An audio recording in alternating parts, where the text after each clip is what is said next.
erë prindi, tha Fadil, tha, kam 3-4 vajza, po ta kam shumë për zemë, thash, i gjithë thash, qoftë si kërit vajzën mirë, në së të kjesën problem mua. Duhet fokusimi për fitesën, për popullin tonë, të qëtë para botës, si kemi klasë, jemi bukur, ja mbyllim gojnë anë miqve, me atë moment se del 3 bilion shikus live një natë ashtë, edhe delim i Kosovës dhe Shqipërisë. Edhe ajo tha, një fjallë shumë bukur, tha, as pari do të keshe një problem me Fadil, tha se babi më pëson të unë. Ja thosha vazhdimisht që kam 2 herë jetën nga ty, një herë si baba edhe një herë si mjek që më nëzore nga trupi i mamas. Dhe babi ka qenë njeri i heshtur, ai gjithmonë nuk donte të merrte asnjë, të ishte, si thua, merrte meritat më dhaja. Ai ishte gjithmonë që bënte punën dhe të thoshte që puna ime do flasi për mua, nuk kam nevojë unë të flas për punën time. Dhe gjithmonë thoshte unë jam burri i Rozës. Gjithmonë i thoshi mami që je pasaporta jonë, kudo që shkonim. Nuk krahasohet një 20 minutë e marrë minimalen e mundshme, që ti ndërton një lojë me fëmijën, që ke kontakt fizik me fëmijën, fëmija e ndjen prezencën e babait, e mamit aty, se sa gjitha lodrat e mundshme që ai mund t'i dëshiroj. Si do ta përshkruanit leksionin, mësimin që ju kanë dhënë prindrit, me një fjali apo me një fjalë? Një fjalë do të ishte fjala shërbëtor.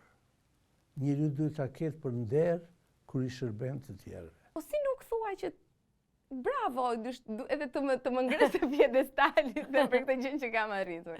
Po mendoj që kjo ka qenë një mësim shumë i mirë prej të dyve, që më kanë mbajtur kështu me këmbë në tokë, edhe pse mund të kem pasur shumë fitore, jam shumë mirënjohëse për të gjitha këshillat, kritikat, se mendoj që babi është kritiku im më i madh, edhe nuk do të ishte kështu nëse ata nuk do kishin bërë atë punë që kanë bërë me ne të dyja, me mua dhe me motrën time. Ti ke një vëlla nga babai? Po, kam një... Ke një raport me njëri tjetrin? Me Erin kam raport fantastik. E do shumë. Sa mirë. E duam shumë. E duam Kjo shumë. Rita. Unë i kujtoj gjithmonë nostalgji të djelat tona, kur ne ishim të gjithë bashk, kur mlidheshim dhe diskutonim për çështje nga më të ndryshmet. Për një libër, ku e di unë, për një shok, për një shoqe. Unë jam rrit me 2 prindër kanë qenë gjithkohës në punë. 24 orë, prindërit e mi, unë fleja kur ato ishin në punë, dhe zgjohesha ikishin në shkollë, ato iknin në punë. Jam gjyku në për shoqëri, më kanë thënë disa herë që s'ke pas vëmendje, ku ke qenë i vogël, s'mendoj se është kështu. S'do të ndryshoj asnjë gjë. Nga prindërimi tyre. Fare. Edhe lutja jam klasike që e din këtë njerëzit që më rrethojnë është që Zot lut na çana veç shëndetin, edhe nëse kemi më çu çka do koft, në këmbem të shëndetit, nuk e du. Shtëpia më e rehatshme, shtëpia më e bukur në botë është të kesh shëndetin.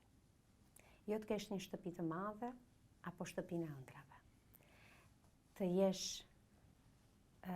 mirë me shëndet është pasuria më e madhe. Të flesh natën është pasuria më e madhe, të zërgjumi.